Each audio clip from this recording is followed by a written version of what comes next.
Alhamdulillah wa syukurillah. Pada malam hari ini, malam perdana penambahan rutinitas yang ada di rutinan setiap malam Selasa.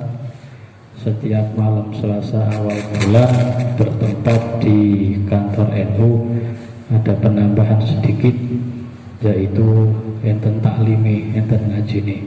Mugi-mugi taklim kita barokah, mendapatkan ilmu yang bermanfaat sesuai instruksi Ketua PAJ Kondang Legi Bapak Ahmad Siddiq, bahwa ada penambahan ngaji yang durasinya sekitar 5-7 menit.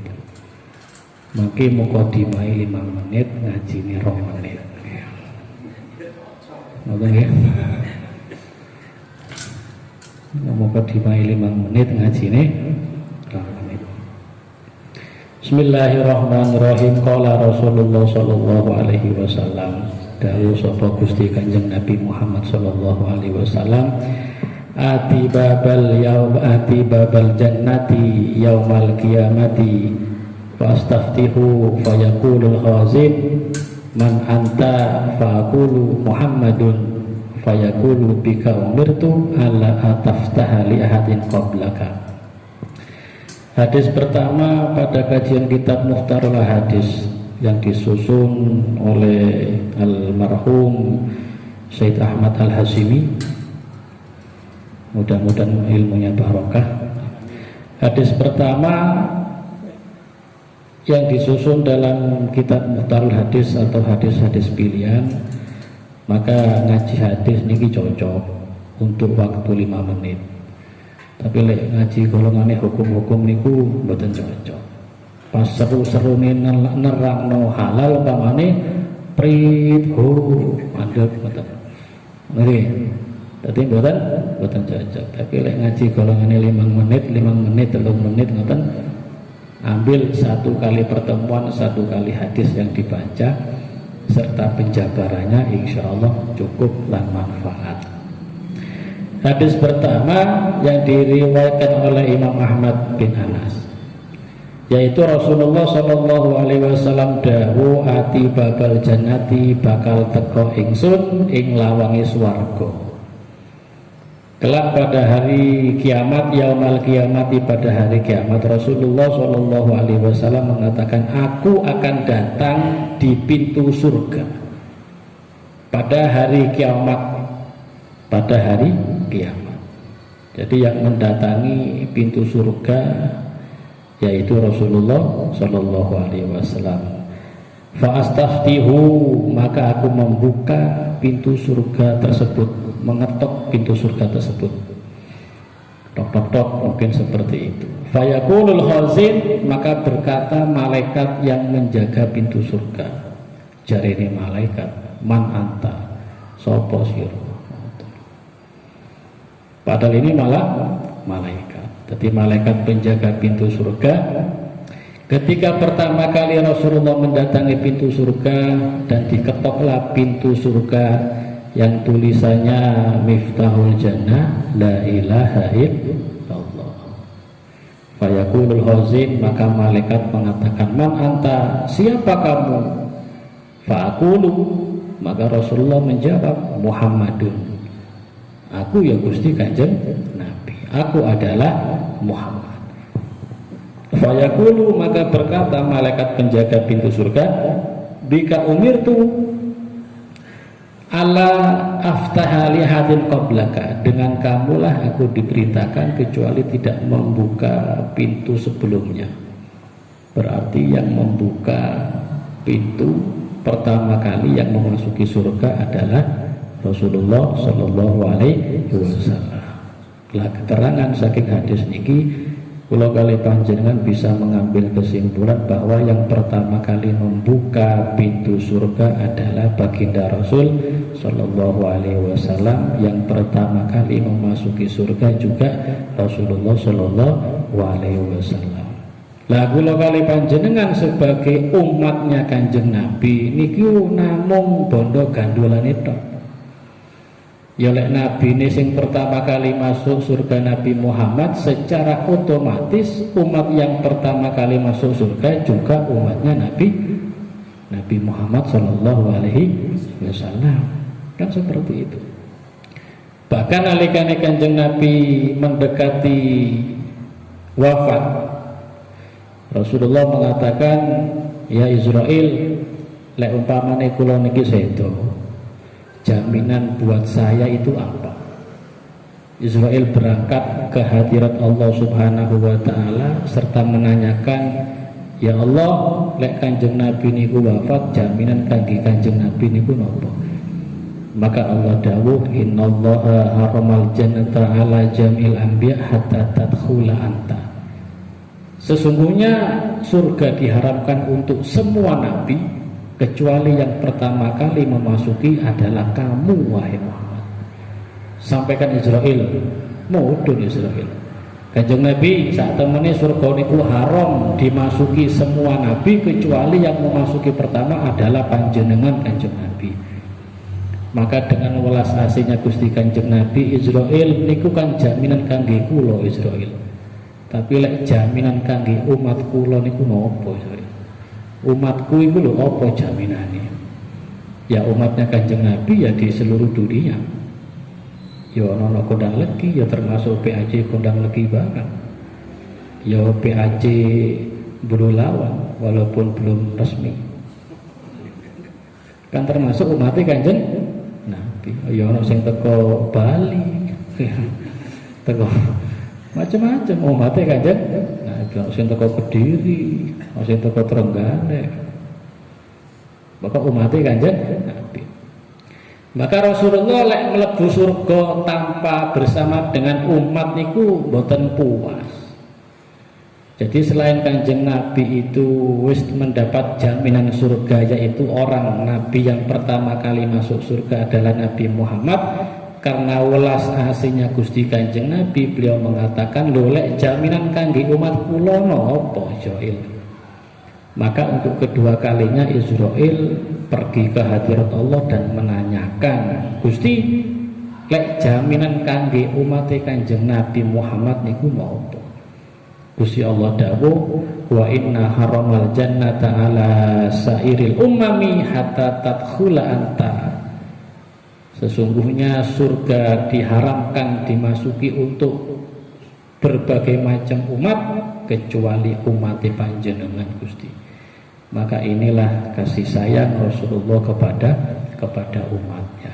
Kanjeng Nabi pun oleh jaminan surga tetapi tidak melupakan umat yang paling dicintainya. Maka 1400 tahun yang lalu ada sosok seorang manusia yang bernama Muhammad yang memikirkan nasib kita bersama. 1400 tahun yang lalu. Kalau ibu bapak kita memikirkan nasib kita ketika kita lahir, kan seperti itu. Kalau kita belum lahir, belum menjadi janin, tidak mungkin bapak ibu kita memikirkan kita. Paling-paling cuma memohon doa, mudah-mudahan dari saya dikeluarkan anak solihin solihat. Tapi ketika lahir procot dari bayi baru dipikirkan, ya opo pasangan ya opo panganane, sandang pangane bagaimana, diberikan rumah yang layak, diberikan baju yang layak, makanan yang baik. Itu kan pikiran bapak ibu kita masing-masing. Tetapi 1400 tahun yang lalu ada seorang manusia yang bernama Muhammad sudah memikirkan nasib kita kelak pada hari akhirat, yaitu Nabi Muhammad Shallallahu Alaihi Wasallam.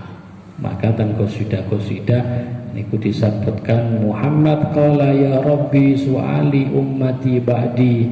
Muhammad berkata kepada Tuhannya, yaitu Rabbul Alamin, Allah Subhanahu wa ta'ala, su'ali ummati ba'di, bagaimana nasib daripada umatku. Tidak ada duri yang menusuk telapak kaki umatku kecuali aku juga merasakan sakitnya. Maka rutinan pada malam hari ini, selain kita hadir bersama di tempat ini, ya yang pertama mencari ridhonya Allah Subhanahu wa ta'ala. Yang kedua, hadirnya kita pada malam hari ini yang dihadiri oleh ribuan malaikat. Amin. Dan juga ada kelabang juga ikut hadir. Kelabang itu insya Allah khodamnya Mas Agus keluar itu, khodam Ratu Kelabang. Selain kita podo nyupri ridhoni Allah Subhanahu wa taala, perkumpulan yang semacam ini walaupun tidak begitu banyak, ini bisa menyenangkan hati baginda Rasul sallallahu alaihi wasallam. Tidak ada perbuatan yang lebih berharga selain mendapatkan ridho Allah, yaitu nyenengkan hatine Gusti Kanjeng Nabi. Kalau kita berkumpul bersama-sama membaca wirid-wirid yang masyhur, yang terkenal, membaca rotib serta membaca wirid-wirid yang ada di Jiraah, berkumpul bersama-sama nyambung silaturahim, nyambung robito, itu bisa menyenangkan hati Rasulullah Shallallahu Alaihi Wasallam. Nah, itu sebagai balas budi kita kepada Gusti Kanjeng Nabi. Apa coba yang bisa membalas budi Rasulullah? Apa kita akan memberikan mobil? Ya tidak bisa. Kanjeng Nabi sudah tidak ada. Kita memberikan emas, permata, nggih mboten saged. Kita berbuat baik, kita rukun, hidup rukun, itu sudah menyenangkan hati Rasulullah Shallallahu Alaihi Wasallam. Umpamane para rawuh lek Kanjeng Nabi sakniki wonten, umpama mungkin ya usia 1500 tahun lah, dengan sangat sepuh, terus Kanjeng Nabi wonten.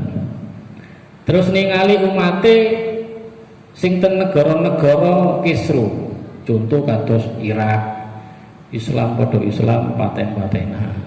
Contoh Kanjeng Nabi ada mungkin umpama Kanjeng Nabi hidup sampai saat ini melihat umatnya yang di Syria, Islam sesama Islam saling membunuh, sholat Jumat masjidnya dibom, itu kira-kira Kanjeng Nabi kecewa apa mboten?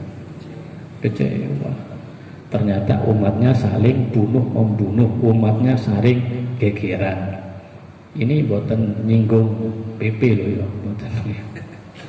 Tidak ada sangkut pautnya dengan PP pusat, tidak ada sangkut pautnya.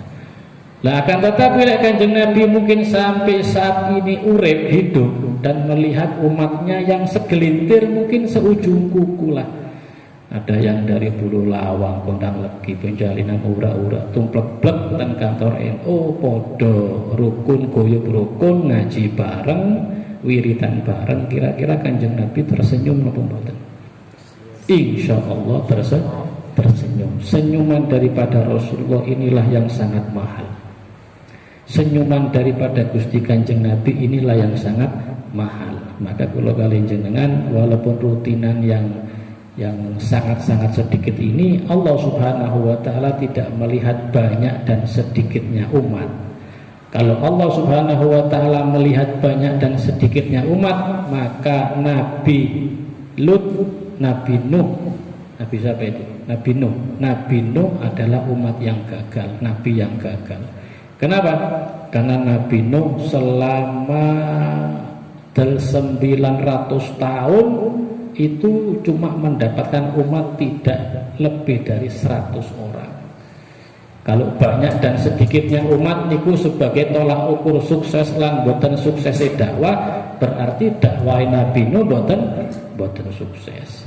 Karena 90 tahun, 900 tahun berdakwah niku umatnya cuma 90 orang. Lah sedangkan kita lumayan nggih. Tidak sampai setahun, apalagi kalau ada ruqyah masal itu bisa sampai 200 orang. Allah tidak melihat besar dan kecilnya jamaah, tetapi Allah Subhanahu wa taala melihat keikhlasan hati masing-masing. Wallahu a'lam bishawab. Mungkin bisa dilanjut pada kesempatan yang akan datang. Mugi-mugi barokah dan manfaat sesuai instruksi Pak Ketua 5 sampai 7 menit. Ngapunten dulur, hadza minni wal afu minkum. Assalamualaikum warahmatullahi wabarakatuh.